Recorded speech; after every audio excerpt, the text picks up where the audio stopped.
Hey, what's up guys? Here, welcome back to another video. Before I start this video, I just want to let you guys know that I did done goof.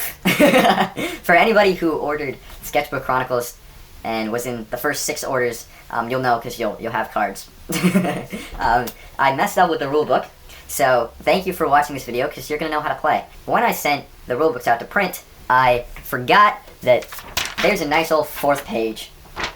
I don't know how I did this, but the 4th page was not included with your order. I'm very sorry. If you want me to ship a new rulebook with the 4th page, I'm very happy to do so for you. That's fine, completely fine. But if not, just stay tuned for this video. You'll have everything that you need to know. I go over the mysterious 4th page, and it's all good. So sit tight, enjoy the video, and we're going to go over all the rules in SketchBook Chronicles, and we're going to get you playing with your friends. So let's go! Hey, what's up guys? Soaps here. Welcome back to another video. So you've officially bought your SketchBook Chronicles cards. You're like, I don't know how to use these. So you got this handy dandy rulebook in your package. Today in this video we're going to be going over every single rule that you will need to know to get playing SketchBook Chronicles with your friends. Hopefully, I hope. If you have any questions, put them in the comments because I'm not going to be able to read your mind. So please do that. How do you win? Well, you gain 15 points. We'll get into how points work later. Up first, you're like, hey Soaps, hey Soaps, how do I make a deck? Well, a deck is recommended to have 20 monsters and 10 spells. That's the way that me and Danny always used to play, but really it just comes down to 30 cards. You can use up to 2 duplicates of each card in a deck, but no duplicates of spells, because you only get 10 of them, so you don't want to be that guy who has 5 spells and just duplicates of all of them. That's kind of a scrubby move. Setup. So both players are going to shuffle their deck and draw 5 cards to start the game. So you're going to have your deck over here. We're going to get to the layout later, but you can kind of see it from my demonstration here.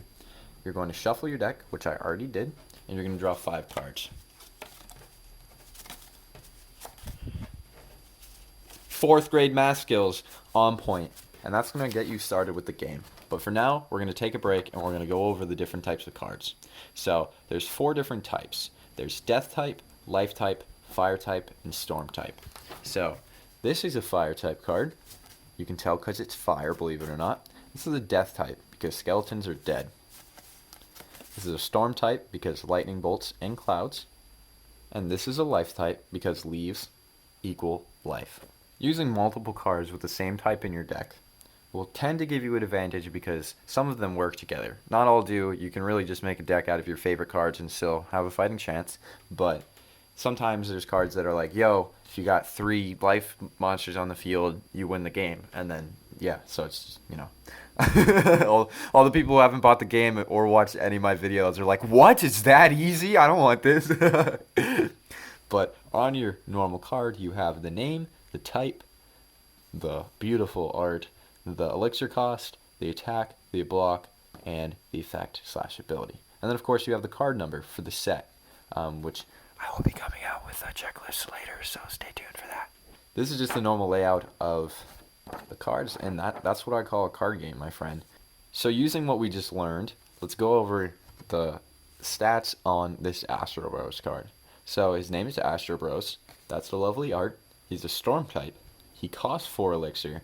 Has 280 attack and 280 block. There's no attack or block like saying like, hey bro, this is attack, this is block.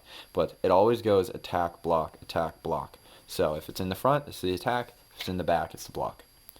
Hey, did you just catch that? Back is block. Boom. Wow, I'm so good at this. I should be a teacher. The ability is anti-gravity. And when it comes down to abilities, you just want to read what it says. So anti-gravity says, while this card is on the field, the opponent's hand must be visible to all players. So you just follow that instruction, and that would mean that if you were your opponent, they would need to show their cards. And also, this is card number 124. So now there's these fancy monster cards called Upgradable monsters and Upgrade monsters. Upgrade monsters have an upgrade arrow in the right box. So as you can see on Astro Bros, he's not an upgrade card because that right box is empty. But if you look at Mummy Bros, its upgrade box is filled by an upgrade arrow. Dude, upgrade is like the newest tongue twister ever. This signifies that this monster can be placed on top of the monster listed in the box above if you have the card in your hand and the listed monster is on the field. So if you read Pharaoh's upgradable monster is Mummy Bros, and you have a Mummy Bros out on the field, and you have Pharaoh in your hand, you can place the Pharaoh onto Mummy Bros for no cost at all. And that's why it's called an upgrade, because it's supposed to be better. It should be better. If it's not better, I did something wrong. But, so you'd be upgrading Mummy Bros by having Mummy Bros already out on the field and placing Pharaoh from your hand for free. If you ask, Soaps, how do I know if a card is upgradable? Well, you just look exactly where you found the upgrade arrow, and it has this little ball with some dots around it. That means that this card is upgradable. There's a little bit of mystery because you're like, I wonder what the upgrade is if you don't know. Obviously, I know all of them because I made them. But for the average Joe, he might not know what first stick upgrades into. And it's going to be kind of cool because you're going to be wondering, what is this upgrade into? I don't even know. I hope I get that card. And it's going to say, if you look over here, oh, that'll upgrade onto first stick or whatever. So as of now, you have first stick and you know that it can be upgraded. So therefore, it's an upgradable monster. Some upgrade monsters can only be placed on their upgradable counterparts, signified by an upgrade arrow in the Elixir box. So you're like, Soaps, I dropped out in 4th grade just like you. I don't even know what that word means. Well, don't worry because I'm going to explain it. As you can see, Ultimate Huck is an upgrade monster. It upgrades off of Huck. But you say, Soaps, this card does not have an Elixir cost. How do I place it? Well, my friend, it can only be placed on Huck. You cannot play it normally. We're going to get into how placing cards works, but this is the cost to place the card. And to place him, you need to place him on Huck. If you don't have Huck, you can't play him. So that's just the way that the card works, and that's why he's really good. So this is an upgradable monster that can only be placed on its upgradable counterpart.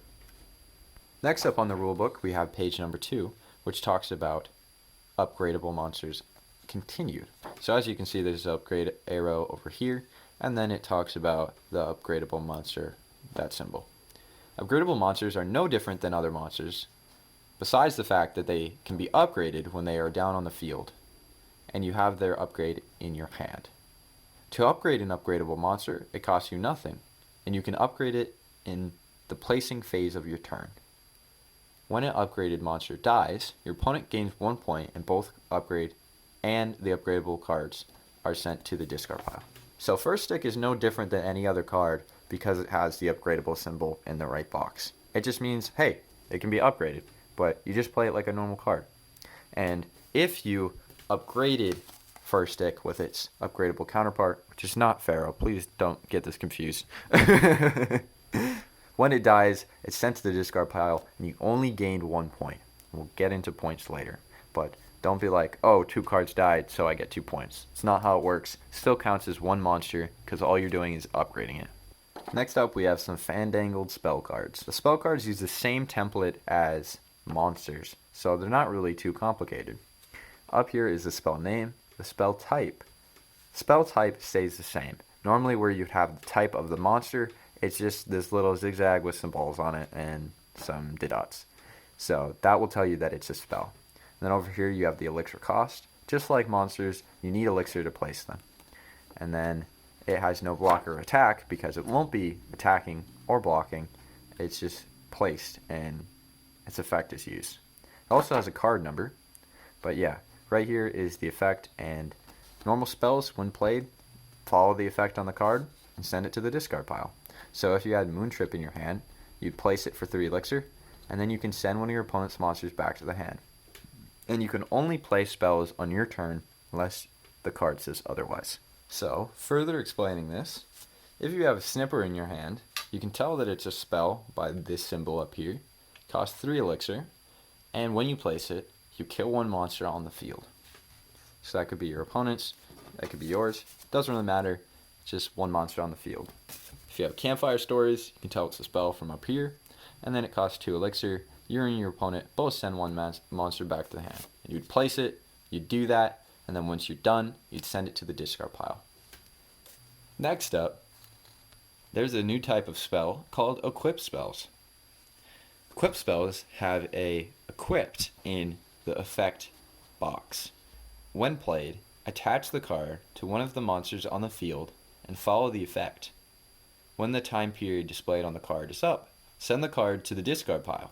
Or if no time period is displayed, send the card to the discard pile when the monster dies. So, if you equipped Hypocrite Hat to your Pharaoh that you had out on the field, it says this card cannot be attacked for 1 turn. So, you would have him out on the field, the turn would be up, and then you would send Hypocrite Hat to the discard pile.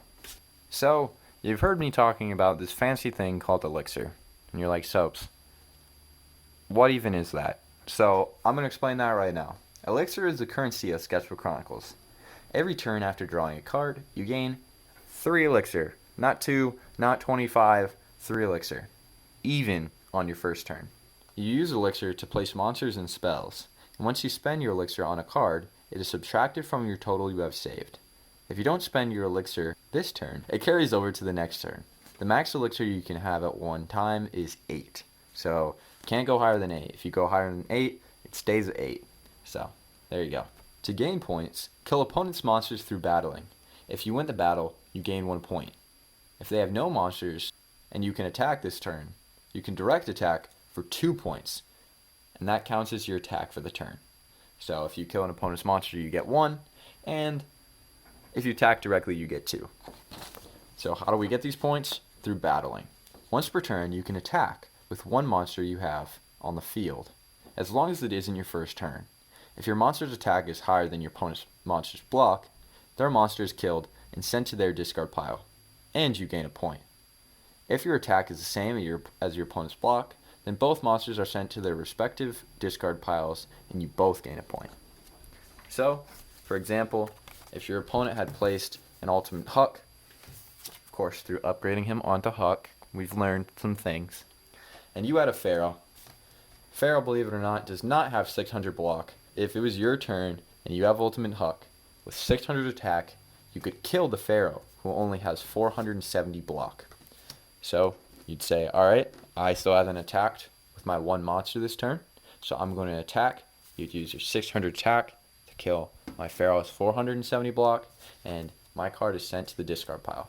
And you would write it down on your magic pad and say 1 point for the viewer.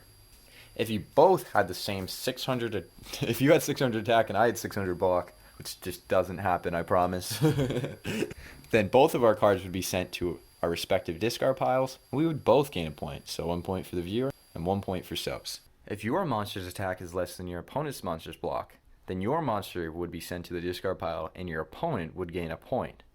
If for some reason you choose to attack in that circumstance. So, for example, if I had Babymon, who only has 100 attack, and decided, I have an attack this turn, I'm going to take advantage of this, I'm going to attack with my 100 attack against your ultimate Huck's 400 block. Bigmon would die and be sent to the discard pile, and you would gain a point because I just tried to attack you with a monster who has a less attack than your block. So that just doesn't happen. Unless there's some fancy ability that says when this card attacks, do this, this, and this, then you might have an incentive to do so. Alright, so now we're going to go over what you can do on your turn. So unless it is your first turn, you always draw 1 card from your deck and add it to your hand. Then you will gain your 3 Elixir. You gain 3 Elixir every single turn. Then you can place a monster or spell, if you can afford to do so, and of course, choose to do it. As well, if you have a monster on the field, then you can decide on an attack. So, like we were just saying, I could attack it with my Babymon and kill my Babymon. If you had no ultimate Huck, I could direct attack you for 2 points, but even if you have an ultimate Huck and a Babymon on your field, you can't attack with both of them. You have to choose. So, the layout of the field looks like this. You have your deck here, your discard pile here, and then you have your field where you will place your monsters and spells. Of course, the spells wouldn't be staying on the field unless they say that they do for your next 2 turns or something like that. And you can see I'm losing to Danny over here. Alright, so now we're going to go over some frequently asked questions. If I have to search my deck for a card due to a card effect, am I required to shuffle my deck afterwards? Yes, yeah, don't be that guy. How many monsters can I have on the field?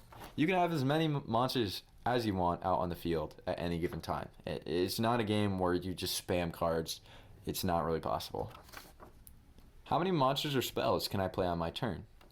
As many as you want, because if you think about it, you're going to be spending Elixir, and if the max Elixir you can have is 8, then it really doesn't come down to much. So choose what you spend wisely. Can I upgrade or use one of my spells on my opponent's monsters? Yes. So for some reason, if your opponent had a Huck and you're like, wow, I really just want to upgrade it, you can upgrade your opponent's Huck if you felt like it. I don't know why you would want to do that. But for example, going back to the equip cards, if you wanted to equip Hypocrite Hat or any other equip card onto one of your opponent's monsters, you can do that as well. Next FAQ is, when I run out of cards in my hand, do I get 5 new ones? And the answer is no. You still only get 1 per turn. So you still get to draw your 1 card at the beginning of every turn. You got to be careful not to throw all your cards out of your hand at once, because then you're going to be stuck picking up. Next up we have, if I run out of cards in my deck, do I reshuffle? No, you have to play with the cards you have in your hand or on the field, or forfeit the match. So maybe you just have every single one of your monsters out on the field at once. You don't reshuffle your discard pile back into your deck. It's just not how it works. But I give anybody props who wins the game with no deck. So I hope you guys enjoyed this rule video. If you don't have SketchBook Chronicles cards yet, what are you doing, bro? Go down into the description. Hit up the Etsy link. It's etsy.com/shop/soapsink. Also, the really long one that will bring you straight to the page will be in the description. So, thank you guys for watching. Again, grab some cards by Christmas. You don't want to not have them before Christmas. That would be weird. So, thank you guys for watching, and I will see you in another video.